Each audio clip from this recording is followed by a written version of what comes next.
Hello mga ka-store, nandito na tayo sa ating raffle 10 pesos. 10 pesos lang, meron na kayong Choc-Quik biscuit. 1 to 10 lang. Ngayon, sunod-sunod ang raffle natin. 3 coffee ito. Unahin muna natin sa free coffee, round 160. Okay, si Brother Romeo ang bubunot. Manalo is number, one. Number 1. Si Madam Honey. Wow. Pangalawa is, number 3. Number 3. Si Brother Ray. Wow, may kape na si Ray.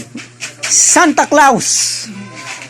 Last number. Last number is number 9. Number 9. Brother James. Pambirang mga absent. Absent. Congratulations sa mga winners ng free coffee. Okay. Next raffle. Round 161. Okay. 3 uli. Okay. Unang number 8. Number 8. Si Brother Ray uli. Santa Claus. Pambihira. Hindi naman Christmas. Next number 3. Number 3. Tony. Si Brother Ray uli. Ay, pambihira. Ano ba yan? Ano ba yan? Extended ang Christmas? Okay, next number. Last number. Number 2. Number 2. Si Sir Ronnie. Tatlo na kape mo rin. Okay, congratulations sa mga winners. Next raffle. Round 162 uli. Sunod-sunod na copy na to. Okay, unang number 8. Parang hindi ko na siya. Number 8. Si Sir Byron. Hay, ako. Next Buti na lang number. nandito. Number 5. Number 5. Sir Ronnie.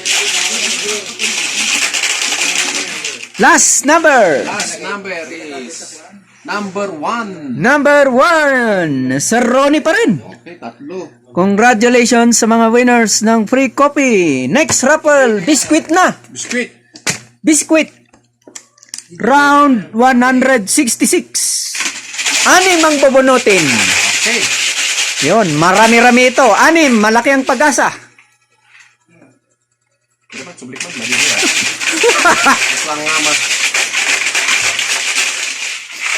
Okay. O, tinaw. Official na. Okay. O, ganun. Number 3. Number 3. Si Brother Ray ulit, pa Santa Claus. Pambiran. Number 4. Number 4. Si Brother Ray ulit. Ay, nako. Number 5. Ano ba yan? 345? Number 5. Sir Ronnie. Next number 2. Number 2. Sir Byron. Oh, Byron ba? May kape na, may pangko. Ayun, may panulak na. May ganyan talagang mga napipilitan eh. Next number 9. Number 9. Sir Ronnie pa rin. At ang Last number. number 10. Number 10. Nako, si Mark. Ba? Di ako nanalo. Hindi tayo nanalo. Ano man nanalo? Hindi ka tumaya. Sabi ko. Congratulations sa mga winners ng free biscuit. Alright. Ang dami ngayon. Woo!